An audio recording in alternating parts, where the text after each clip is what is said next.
Ketika Adam turun ke muka bumi, ya, maaf, Adam dengan Hawa turun terpisah. Ya, konon Adam diturunkan daerah sekitaran India, dan Hawa konon diturunkan daerah yang sekarang disebut dengan Jeddah. Ya, Jeddah. Jeddah itu bahasa Arab yang kalau diterjemahkan berarti nenek. Nenek, ya. Jadi kalau bapak ibu nanti ada yang haji atau yang mau umrah, kan suka ada ke Laut Merah itu ya di Jeddah. Itu sekitaran 300 meter ke kiri sedikit itu ada satu wilayah yang dikasih tembok begini, ya. Nah, itu disebut Makbarah Hawa oleh orang sana, kuburannya Hawa. Tapi kata pakar sejarah itu bukan kuburan, nggak ada kuburan Hawa di situ. Ya, di situ tempat Hawa pertama kali diturunkan dan beraktivitas. Di Hawa berjalan, Adam berjalan. Dari pencarian yang cukup lama, tiba-tiba satu masa, ya, Adam melihat ada satu gerakan, Hawa melihat ada satu penampakan, masya Allah. Kayaknya kenal saya ini, kayaknya kenal saya, gitu kan? Ya, kenal dalam bahasa Arab disebut dengan Arafah. Arafah. Maka mereka mulai mendekati diri, naik ke bukit yang cukup tinggi, ya. Bukit yang disusun tinggi untuk mengenali, itu dalam bahasa Arab disebut dengan Arafah, jamaknya disebut dengan A'raf. Maka ketika mereka melihat satu sama lain, mulai kenal, tahu satu dengan yang lainnya, Araf tu kil'an, saya tahu kamu sekarang. Tahu, bahasa Arabnya Arafah, sifatnya disebut dengan Arafah. Karena itulah sekarang tempatnya disebut dengan Arafah. Jelas ya? Pelan-pelan, saya agak cepat. Kemudian mereka berkumpul, hidup berkeluarga, sampai Hawa kemudian mulai mengandung. Ada di Quran surah ke-7 ayat 189, posisi paling kiri di sebelah atas. Falamma taghasyaha, kan? Maka tatkala keduanya mulai bergaul, hamalat hamlan khafifan, Hawa mulai mengandung kandungan ringan. Sampai kandungan berat, keduanya bermohon kepada Allah supaya nanti bayi yang dilahirkan lahir dalam keadaan yang saleh, yang baik. Maaf, ini petunjuk Quran pertama bahwa kalau ada seseorang tengah mengandung, ini doa yang disunnahkan di Quran. Ya, bacakan oleh suami istri. Redaksinya langsung diatur di situ. Ya. La in ataitana shalihan lanakunanna minasyakirin. Itu redaksinya ada di situ langsung. Poin saya, pelan-pelan. Ketika lahir kembar kan? Baik, kelahiran pertama kembar. Perempuannya cantik luar biasa, masya Allah. Laki-lakinya biasa. Lahir kedua lagi, kembar lagi. Ya, kembar lagi. Ya. Maaf, laki-lakinya cukup biasa juga, perempuannya biasa juga. Ya. Kalau ukuran cantik dengan yang pertama, lebih cantik dari yang pertama. Ya. Nah, sedangkan hukum Allah saat itu, kan karena belum ada umat, belum ada perkembangbiakan, ya, keduanya harus dinikahkan kan? Harus ada pernikahan. Maka yang terjadi hukum Allah menjadikan keduanya mesti dilakukan pernikahan secara silang. Ya, tidak boleh secara bersamaan lahir. Di lahir yang pertama, ya. Bismillah. Di kelahiran pertama, lahir kembar, ya, ini perempuan, ini laki-laki. Kelahiran yang kedua juga kembar, ini perempuan, ini laki-laki. Hukum yang diterapkan tidak boleh melakukan pernikahan dari satu kelahiran yang sama. Yang ini tidak boleh menikah dengan yang ini. Harus disilang. Di perempuan di sini yang tadi lebih cantik disebutkan, ya, harus menikah dengan yang satu di sini. Sedangkan laki-laki yang di sini menikah dengan perempuan yang lahir belakangan atau kelahiran kedua. Pelan-pelan. Ini anak Nabi ya, anak Nabi. Namanya siapa kira-kira? Pernah dengar? Habil, satu lagi Qabil, tuh tahu dari mana? Ini yang jadi masalah ini. Ya, hati-hati, nama Qabil, nama Habil itu nggak ada. Oh, hati-hati, nggak ada. Jangankan di Quran, di hadis sahih nggak ada. Jangankan hadis sahih, hadis palsu aja nggak ada. Silakan cek ya. Jadi itu Israeliat, kisah-kisah yang nyebar ke kita, nggak ada nama Qabil Habil itu nggak ada. Jangankan hadis sahih, hadis palsu aja nggak ada. Ya. Quran surah ke-5 ayat 27. Posisi paling kiri di pertengahan ke bawah sedikit. Quran surah 5 ayat 27. Baik, kita beri rumus lalu kita sambungkan ya. Lihat kalimat Qurannya, fokus. Watslu alaihim naba abnai Adam bil haqqi, dan mohon kisahkan kepada mereka tentang kisah dua anak Adam. Kisahkan dengan benar. Kisahkan dengan benar, jangan ngarang kata Quran itu. Jangan ngarang. Lihat kalimat Qurannya. Quran tidak pernah menyebutkan siapa namanya, tidak. Hanya disebutkan kisah tentang anak Adam. Perhatikan sini ya, perhatikan sini.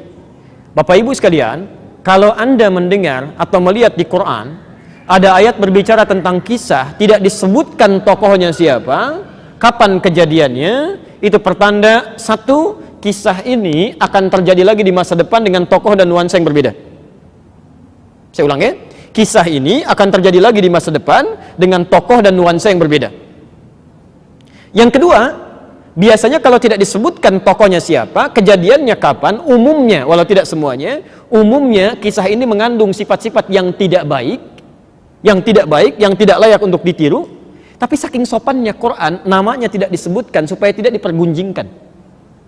Ada ajaran akhlak dalam Al-Quran yang tinggi. Kalau ada seseorang berbuat salah, jangan digunjingkan orangnya. Yang salah itu bukan namanya, yang salah perbuatannya. Jadi Anda ini sebetulnya mau memperbaiki perbuatan orang lain atau mau menggunjingkan orang? Ada orang misalnya tetangga masjid, Pak, nggak pernah ke masjid, tetangga masjid, sampingan masjid, nggak pernah ke masjid. Masya Allah, apa hukumnya tetangga masjid nggak pernah ke masjid? Orang Islam, tetangga masjid, samping masjid, laki-laki nggak pernah ke masjid, apa hukumnya? Haram, dosa apalagi. Masya Allah, ada yang bakar rumah. Saya kemarin waktu di Sumatera bakar rumahnya kan? Kita lihat, Bapak Ibu sekalian, tetangga masjid, laki-laki muslim, samping masjid, nggak mau ke masjid, apa hukumnya? Hukumnya ajak dia ke masjid. Jadi sebelum kita terapkan hukum fikih, hukum dakwah dulu ya. Daripada celah orang, celah ini, celah itu, barangkali dititipkan kepada Anda menjadi tetangga, karena cuma Anda yang bisa mendoakannya. Anda yang bisa ngajak dia. Satu kali mungkin Allah tanya, "Hei fulan, saya titipkan dia menjadi tetangga kamu supaya kamu beramal soleh. Kenapa kamu celah terus?" Nggak ada faidahnya mencela itu, nggak ada faidahnya. Ya. Di kata bahasa Quran ini, minimal doakan dia, ajak dia dengan kebaikan. Jadi kalau Anda temukan kisah-kisah buruk di Quran itu jarang sekali disebutkan. Ya. Maaf, siapa? Yang perempuan yang menggoda Nabi Yusuf siapa dia? Tuh, sudah salah lagi. Silakan cek, nggak ada di Quran Zulaikha, nggak ada. Ya. Disebutkan Imra'atul Aziz, ya, Masya Allah, dari ayat 29 sampai ayat 31-nya itu. 31 paling kanan sebelah atas. Nggak ada istilah Zulaikha, wa Imra'atul Aziz kan? Dan istri pembesar, Perdana Menteri pada saat itu. Ya. Saya mau kembalikan ke sini. Lihat sini. Kembali ke tadi, ke awal. Iblis berjanji saat sebelum diturunkan, saya akan goda semua anak cucu Adam. Saya akan turunkan keburukan-keburukan supaya menyimpang dari perintah Allah. Seperti pernah saya kerjakan.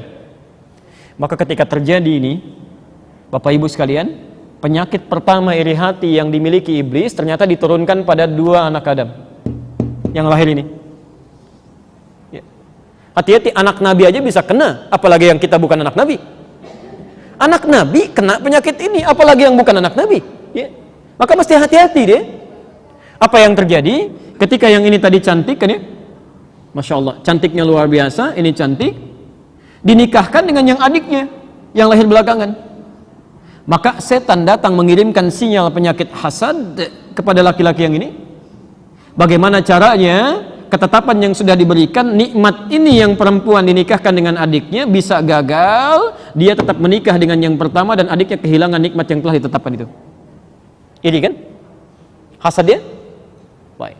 Tapi Masya Allah, saking bijaknya Allah punya sifat hakim, saking bijaknya tidak langsung diputuskan. Seketika Allah bisa putuskan. Gak bisa, gak boleh. Ketetapan saya final misalnya. Tapi saking bijaknya untuk memberikan hikmah, kemudian Allah turunkan ujian. Ya. Ayo kita uji saja. Kalau kepatuhan ini bisa muncul, maka kami akan putuskan. Silahkan sesuai dengan yang diinginkan. Maka di Quran surah kelima itu, pelan-pelan ya, ayat ke-27 diteruskan, idh qarraba qurbanan fatuqabbala min ahadihima wa lam yutaqabbal minal akhar. Ini saya mau terangkan sesuatu yang sangat penting, dampak dari penyakit ini, hasad ini. Maka diperintahkan oleh Al-Quran, dikisahkan pada kita, Allah memerintahkan keduanya diminta untuk mengorbankan hasil pekerjaan mereka. Jadi yang anak pertama tadi, ibu, bapak sekalian, itu profesinya dia perkebunan. Ya, dia ngumpulkan di perkebunan dia, ya, dia rawat tanaman dan sebagainya. Adiknya yang kedua, dia profesinya di peternakan. Dia gembalakan domba dan sejenisnya. Apa yang terjadi? Fatuqabbala min ahadihima wa lam yutaqabbal minal akhar. Setelah tiba masanya, diserahkan kemudian untuk korbannya, ternyata yang satu diterima, yang satu ditolak. Nah, ini poin yang sangat penting. Bagaimana ketika diterima yang pertama ini, yang diterima ini ternyata yang diterima yang adiknya yang kedua tadi. Dia merawat kambingnya, setelah dewasa, setelah bagus, Masya Allah, dipilih oleh dia yang paling gemuk, yang paling bagus, yang sekiranya paling dicintai oleh Allah Subhanahu wa Ta'ala, itu yang dikorbankan. Sementara kakaknya yang pertama itu mengambil, maaf, sisa dari yang kotor-kotor, ya, yang tidak pentingnya, yang tidak dikonsumsi. Ya. Oh, ini kan Tuhan itu kan nggak butuh makan, kata dia. Tuhan nggak butuh makan, kan? Tuhan tidak perlu dengan semua ini. Biarkan yang baik-baik untuk saya konsumsi, yang jelek-jelek biarkan Tuhan pilih. Ya. Apa yang terjadi? Maka diterima yang terbaik, yang jelek tidak. Pelan-pelan. Saya mau ajarkan satu cara dulu ya. Ini rumus di Quran. Ini rumus di Quran. Bapak Ibu sekalian masih ingat tadi? Korban ini kan diketengahkan, ya, ditampilkan, dimintakan oleh Allah untuk bisa mengabulkan permintaan yang dimohonkan tadi kan? Ada satu permintaan ini sulit untuk dikabulkan, kata Allah lakukan ini, lakukan amalan. Ya, disebut dengan korban. Apa artinya korban? Seperti biasa. Pertanyaan pertama kencang, jawaban salah. Pertanyaan kedua mulai pelan, jawaban salah lagi. Pertanyaan ketiga nggak ada yang jawab. Oke, korban itu asalnya bukan menyembelih, bukan. Korban bukan menyembelih. Asalnya dari kata koruba. Koruba, kof, ra, ba. Sesuatu yang dekat. Ya, sesuatu yang dekat. Kof, ra, ba. Kof. Oke. Kof, ra, kemudian ba. Saya agak pelan kan? Saya ajarkan rumus sedikit ya. Kalau Anda ingin menjadikan makna berubah menjadi dekat atau banyak, ya, dekat atau banyak, maka rumusnya huruf paling akhir tambah alif dengan nun. Oke, alif dengan nun. Misal koruba dekat, tambah alif dengan nun menjadi kurban, artinya sangat dekat, banyak kedekatannya. Ya. Ghafara, ghain fa ra, ampunan. Anda ingin tambah dengan alif dan nun menjadi gufron, artinya yang banyak ampunannya. Jelas ya? Baik, pelan-pelan. Nah, kurban asalnya bukan menyembelih. Ya. Kurban itu pada asalnya adalah, pelan-pelan, amalan-amalan yang dilakukan,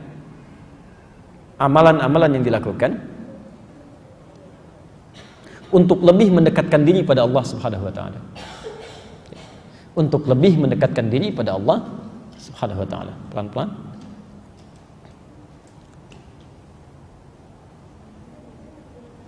Oke, saya mau tanya begini.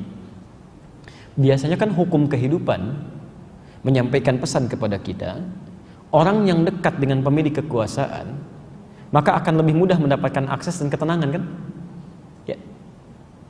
Anda dekat misalnya, maaf ya, dengan seorang pemimpin, maka ketika kesulitan akan lebih mudah, kesulitan itu diselesaikan karena kedekatan Anda. Bahkan nggak minta pun bisa ditanya, ya.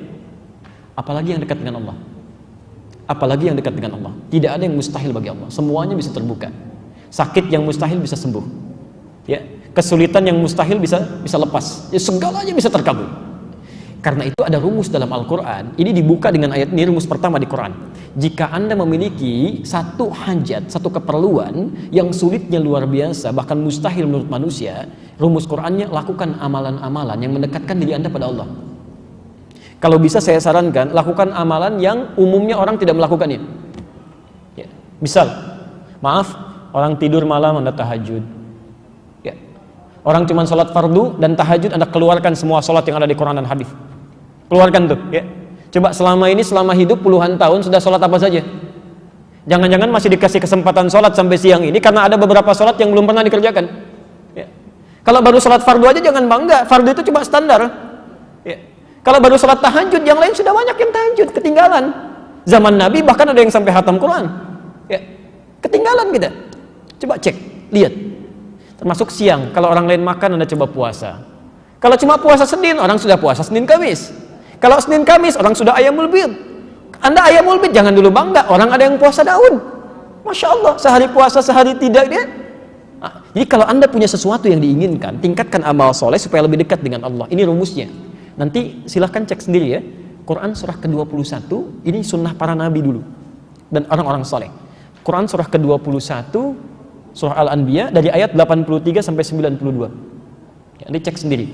Dari ayat 83 sampai 92. Nanti di situ dikisahkan Pak Ibu sekalian, kisah orang-orang yang luar biasa. Maaf, ada yang sakit, penyakitnya kata para dokter mustahil, sudah give up mereka, hand up, gak mungkin sembuh. Ada yang Masya Allah, maaf, sudah puluhan tahun, ya rambutnya sudah beruban, kemudian fisiknya sudah lemah, istrinya divonis secara medis monopause dan mandul. Alhamdulillah, mustahil punya keturunan. Ada lagi yang masuk ke perut ikan paus, ayat 87-nya sampai 88, wa dhannuni idh dhahaba mughadiba, ya, masuk ke perut ikan paus, Pak. Ya. Ada di sini yang pernah masuk ke perut ikan paus? Tidak mudah itu ya. Suasana pekat, gelap segala rupa. Tapi yang menarik begini, ketika beliau ini diselamatkan dari perut ikan paus, bahasa Qur'annya bukan menyelamatkan, mengeluarkan ikan paus, bukan. Ya, bukan. Najjainahu minal ghammi, kami keluarkan dia dari awan gelap yang menyelimuti. Jadi maksudnya nanti di masa depan ada orang yang punya kesulitan sampai seakan-akan gelap matanya itu, tidak harus masuk perut ikan paus. Ya. Anda ada orang iseng di pekerjaan, ada masalah di rumah tangga sampai gelap, capek, ya, keluar matahari bersinar terang tapi keadaan kita kayak gelap, ya, bingung jalan kemana-mana, itu ada, ya, ada amalannya. Dan ujung ayatnya mengatakan kanu yusari'una fil khairat, mereka itu bisa diberikan solusi oleh Allah karena memperbanyak amal kebaikan untuk mendekatkan diri pada Allah. Nah, poin terbesarnya kembali ke Al-Maidah ayat 27, ya. Ketika keduanya menyampaikan amalan-amalan tadi sebagai kurban kedekatan kepada Allah, ternyata yang diterima yang serius, yang jelek tidak. Tapi yang mau saya sampaikan, karena penyakit iri hati tadi sudah diresapkan oleh iblis dalam diri orang yang pertama tadi, kakaknya, ya. Lihat kalimatnya. Qala la aqtulannak. Ketika adiknya diterima korbannya, kalimat yang mengalir di lisannya bukan kalimat selamat ya, ternyata kamu yang diterima. Sudah rupanya Allah berkenan kamu aja yang menikah dengan dia misal, ya. Ternyata kalimatnya bukan itu. Kalimat yang keluar, saya bunuh kamu. Saya bunuh kamu. Jadi Bapak Ibu sekalian, iri hati saking bahayanya, dia bisa menularkan pada organ-organ yang lainnya untuk keluar hal-hal yang buruk. Jadi kalau orang sudah kena sifat iri hati, itu dari lubuk hati yang paling dalam, begitu keluar ke lisan bukan yang baik-baik, lisannya pasti kotor. Coba cek ya, maaf, Anda bertemu teman yang sedang iri hati, pasti kata-katanya kotor semua tuh. Tahu nggak kamu? Padahal saya yang duluan masuk kerja di sana, dia yang dipromosikan. Ya, semuanya buruk aja. Ya. Semuanya akan jelek, tidak nyaman gitu. Ya. Masuk ke tangan juga buruk, ya. Masuk ke kaki buruk, ya. Orang jalan biasa-biasa aja dia jalan cepat-cepat. Kenapa sih kamu cepat-cepat begitu? Itu dia udah datang tuh, saya nggak senang lihat dia. Ya. Banyak hal terjadi. Ya. Ini kalimat muncul, qala la aqtulannak, dijawab oleh adiknya karena adiknya tidak kena penyakit ini. Dia katakan, lihat kalimatnya, innama yataqabbalullahu minal muttaqin. Ini bukan urusan nikah dengan bukan, sudah itu jauh. Ini hanya isyarat dari Allah supaya kita meningkatkan takwa kepada Allah Subhanahu wa taala. Ketika mendengar kalimat itu terjadilah pembunuhan. Anda bisa bayangkan tahapan-tahapannya ya? Iri hati, muncul amalan yang buruk, keluar kata-kata kotor, terakhir terjadi perbuatan yang sangat nista dalam kehidupan. Pembunuhan terjadi pertama kali di muka bumi oleh seorang anak Nabi ketika terkena penyakit iri hati. Jelas di sini?